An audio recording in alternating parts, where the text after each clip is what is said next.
Hello there, lovely people. It's Alex from Nintendo Life here, and I'm not alone. I'm joined by the venerable Mr. Felix. Hello there, lovely people. Felix here. He's nicked me intro again. So, I've noticed something a bit strange, and Felix, I believe you're the same when I suggested the title of this video. You agreed? Yeah, there is some strange circumstances floating around, and it's to do with the pink fluffy boyo. Is he fluffy? I mean, I have a plushie. He's very well. Yeah, a plushie may be fluffy, but you know, I've got a plushie Squirtle somewhere from my childhood. That's fluffy. He's a flippin' tortoise or turtle, whichever way you slice it. But yeah, there's Kirby. Things are a bit odd with Kirby at the moment. Like, you know, I mean, in regards to the Switch, we had Kirby Star Allies, which was released in 2018, and it was like, hey, it's a new Kirby game. Hey, it's 2D. Okay, and everyone moved on.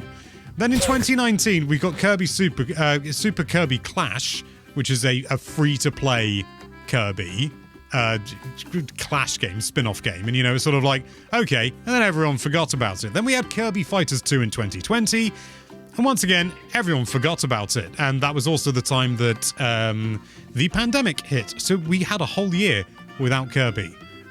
We didn't have any Kirby in 2021, and then all of a sudden, in 2022, we got not one, but two Kirby games released. We got Kirby and the Forgotten Land, which was frankly exceptional. I'm absolutely besotted with that game. Then we got Kirby's Dream Buffet, which I really enjoyed and Nintendo immediately forgot about, which was disappointing because I thought it was fun. Let me eat more strawberries in different kind of ways with 4 people on the couch. Come on. It feels like a missed opportunity. It feels like they had a good idea, and then they just sort of went, well, let's just, you know, we can't be bothered anymore. Let's just release it and then just let it rot.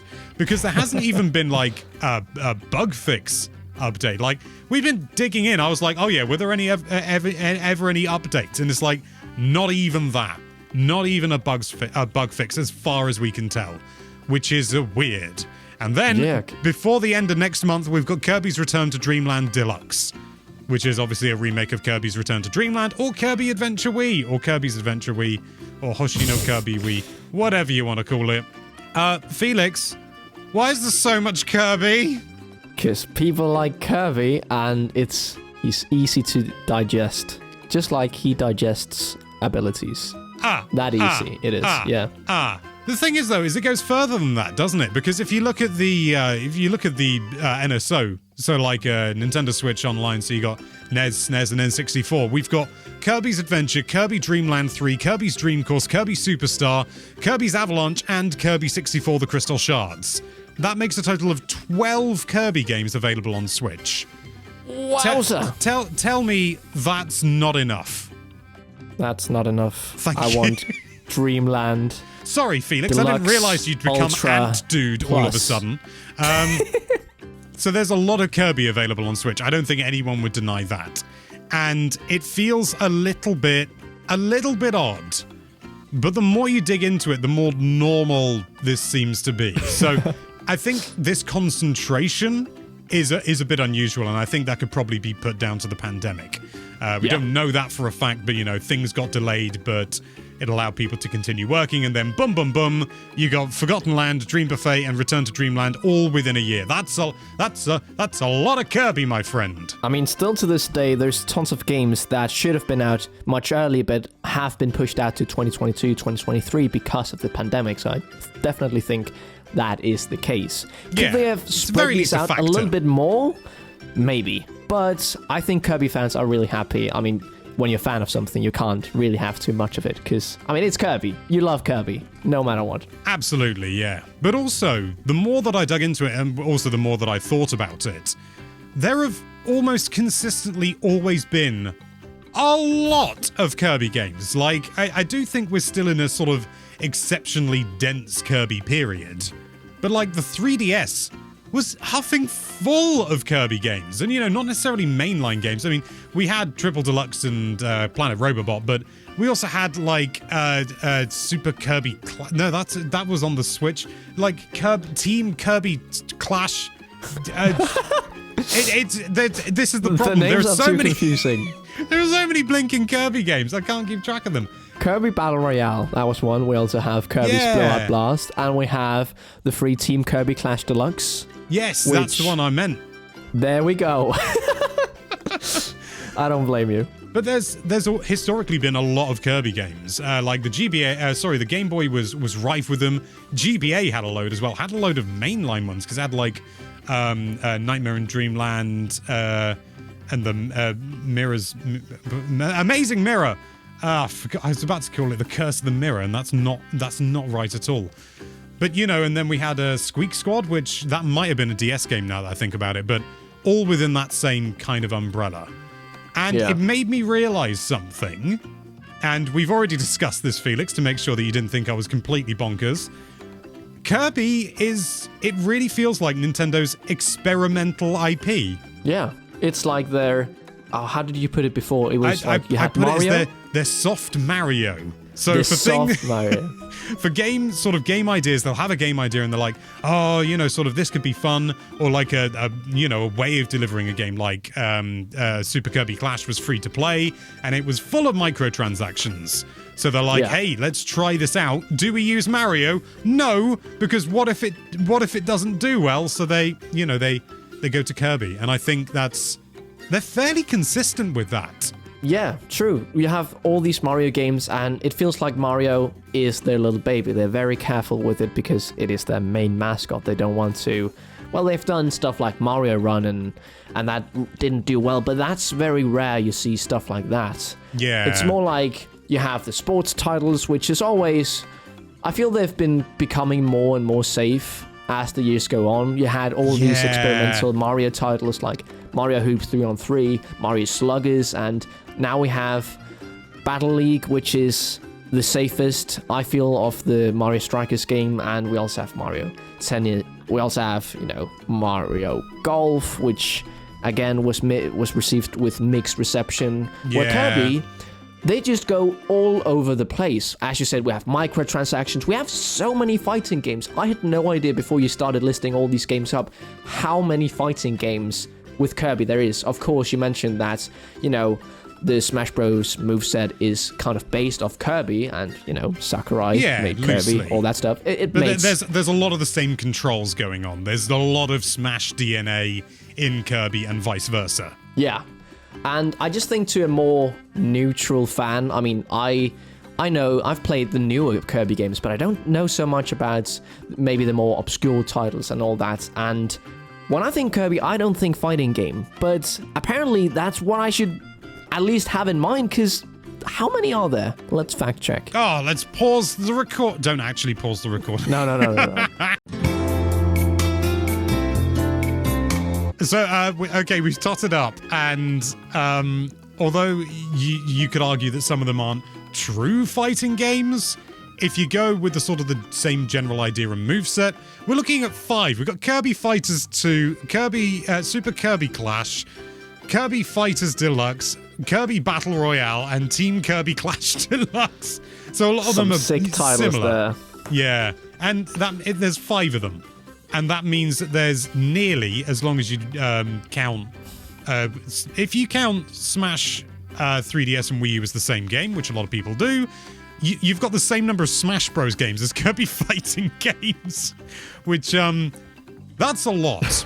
Imagine if the Kirby fighting games got as big as Smash Bros. You have this entire competitive scene for Kirby Fighters Deluxe, and it's like this really niche thing when we go forward in time, and people only want to fight that. It could happen, mate. It could happen. Who knows what tomorrow will bring? But even so, yeah, it's clear that Nintendo used Kirby as kind of like a testing ground, because we also had the likes of DDD's Drum Dash. Which was looking at that. which was based on, and so were some of the fighting games as well, were based on mini games in other games or like side modes. And yeah, DDD's Drum Dash was a very, very basic game, all things considered.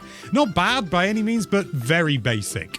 And it felt a lot like, to be honest, a mobile game. So it sort of felt like Nintendo were trying out a mobile style game on the 3DS, and guess how that went down. mixed results, I think, overall. Gosh, I would never thought. Who would have thought it? But they're trying out different things, and I think that's becoming really clear with Kirby. And it does make me kind of excited because I think Dream Buffet was kind of original and different, and I really wish they'd done more with it. It does sort of feel like they've made it and they've gone, whatever, and they're just moving on, which is a real shame because I think with a bit more attention, it could have been a lot more interesting. But if they do an update, it's kind of already kind of too late, I feel, unless it's like a really substantial, really big, really excellent update.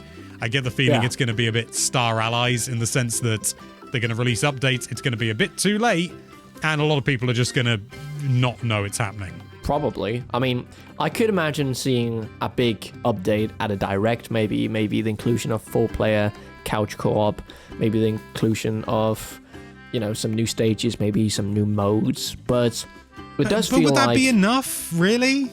I still feel that Kirby's Dream Buffet should have been like an NSO exclusive game like Tetris 99 or something. I don't feel like... Well, it has its value, but essentially it's just one mode that you just play over and over again, and you can't even use it as a party game. Well, you can play 2 people together on one screen, but even there, the performance is so bad. You can only play it online, and although it was great to play that, you get very tired of it very quickly because, as you said, they haven't really done much with it. They just released it and thought, well, let's go make a remake of Kirby Return to Kirby. Kirby Return to Kirby, my favorite game.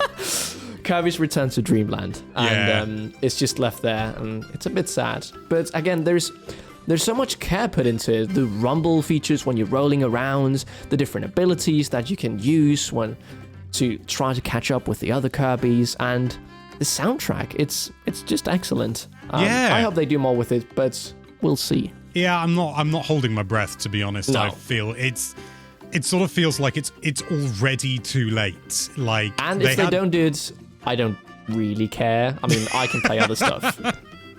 Yeah, it's the sort of thing where it almost felt like Nintendo's attempt at a live service game without the live service part, if you know what I mean. So release a game that's fun, but very simple and repetitive, like a lot of live service games, and then, sort of slowly, incrementally introduce new things, new content, new cosmetics and stuff like that. A bit like it's a bit like Halo Infinite, but without the chops of Halo Infinite. Can't wait for Kirby Dream Buffet Forge. That's gonna be where it really takes off. I thought you said Kirby's Dream Buffet 4, and I thought, are they gonna make 4 of these? Lordy Lou. But with all that being said, Dream Buffet, I don't see it getting any updates, which is a shame, but also I'm not going to lose any sleep over it. But it does make me excited seeing all this Kirby stuff for what they're going to do in the future, because they're trying to be a little bit more experimental in some ways with like Dream Buffet, and at the same time retreading old ground with Return to Dreamland Deluxe, which I never played Return to Dreamland or Kirby's Adventure Wii or Kirby Adventure Wii, whatever the hell it was called over here, because I didn't have a Wii at the time. I don't think it really... I think it was in development hell for a while, or it just took ages to release. But regardless, it makes me really excited for what they might do in the future. And I think being experimental is something that Nintendo is so often not. I mean, don't get me wrong, they are experimental at times. Like Breath of the Wild, wowzers trousers, they went so far removed from standard Zelda that you couldn't call it anything but experimental, and it was a runaway success. But even then, Nintendo has a reputation for doing the same kind of thing, or very safe ideas, for a reason. I mean, it really depends, because Nintendo is also known as the company where you don't know what they're going to do next. For example, then they do the Wii, then they do the Wii U. You don't know what's around the corner. And I think Nintendo is known for being experimental in certain aspects, but then in others, like with Mario, of course you have the likes of Odyssey, the main, like, big Mario games, they can be experimental. They are experimental. But there's a lot of stuff when Nintendo plays it really safe. Mario Strikers Battle League, Switch Sports, those could have been so much more, and they just weren't. Where Kirby just... Kirby just does whatever the hell Kirby wants to do. It's the little face. They ask, hey Kirby, do you want to do this? And he's just like, hey! And okay, we're doing it. Kirby says so. He says Poyo, but that's when he's off camera. He's got a much deeper voice off camera. Poyo. Yeah, because Kirby, as we see him, is actually just a persona. Kirby, in reality, is like he's quite grumpy. You know, not awful, but you know, he's quite grumpy. You know, he probably eats a bit too much. I've seen him with a bottle of wine, and it doesn't last long. I really have no idea where I'm going with this, but I was having fun. But he's experimental. So, fingers crossed that Nintendo do something fun with him in the future. You know, I feel that Clash and Fighters were a bit of a swing and a miss. Same with Star Allies in some areas. But, Forgotten Land. Beautiful. Amazing. Loved it. I want more of that. That's when you experiment so much, eventually you'll find something that works. Nintendo find the Switch, which I think they should just keep improving on, but using that concept. And the same with Kirby. Kirby and the Forgotten Land is the ideal Kirby game, I think. I love it, yeah. And we'll just have to wait and see what happens. But the future's looking large, round, and pink, and that can only be a good thing. Yeah. But there you have it. That was some rambling thoughts about Kirby that seemed a little bit more structured in my head. But thank you so much for watching. If you like this video, then why don't you inhale that subscribe button and absorb its powers, and be sure to check out nintendolife.com for all sorts of lovely Nintendo-related content. Thank you again for watching. Bye-bye. Oh no, I inhaled the subscribe button, and now I am subscribed to Nintendo Life. What?